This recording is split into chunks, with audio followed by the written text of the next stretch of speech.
তেওঁলোকে পাব প্ৰথম অৱস্থাত। তাৰপিছত আমি আমাৰ ফালৰ পৰা যিখিনি কৰিবলগীয়া আছে আমি কৰিম। কিন্তু আপোনালোকক অনুৰোধ জনাওঁ, বিশেষকৈ গাৰ্জেনসকলক অনুৰোধ জনাওঁ, আপোনালোকৰ ল'ৰা ছোৱালীক যাতে মূল পথৰ পৰা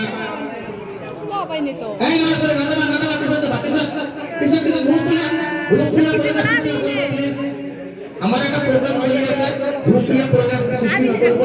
2 মিনিট পিছত আপনাদের উপস্থিত করব। আমার কথা শুনি তো বুঝিত। আমি এইটো সুবিধা প্রত্যেক দিনে নাপাম।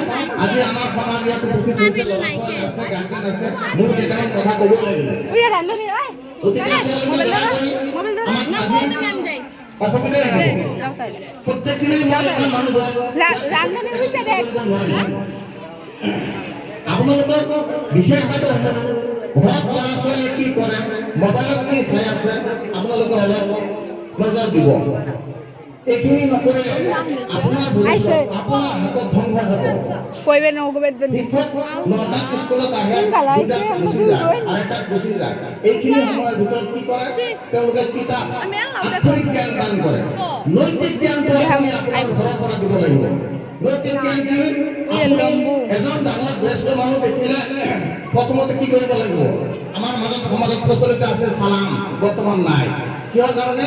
আজি আপুনি মই শিক্ষা দিয়া নাই। ঘৰত শিকাব লাগিব ডাঙৰক সন্মান কৰা, জ্যেষ্ঠজনক সন্মান তেওঁ দিবই লাগিব। আমি এইখিনি আপোনালোকে ঘৰত কৰক, ভৱিষ্যত আপোনাৰ বহুত উজ্জ্বল হ'ব। আপোনাৰ সন্তান যদি নষ্ট হয় আপোনাৰ ক্ষতি হ'ব। আমাৰ ফালৰ পৰা বিশেষকৈ মই কোলাঘাটৰ হাইস্কুলৰ ফালৰ পৰা আপোনালোক হাত জোৰে কল জোৰে বিনোদন অনুৰোধ জনাইছোঁ। আপোনালোকে আপোনালোকৰ ল'ৰা ছোৱালীক 1 ঘণ্টা সময় দিয়ক, মাত্ৰ 1 ঘণ্টা সময় দিয়ক নৈতিক শিক্ষাৰ কাৰণে। আপুনি পঢ়াব নালাগে, নৈতিক শিক্ষা দিয়ক।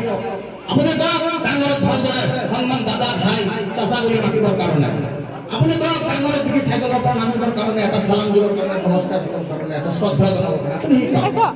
নহ'লে আপোনাৰ ক্ষতি আছে।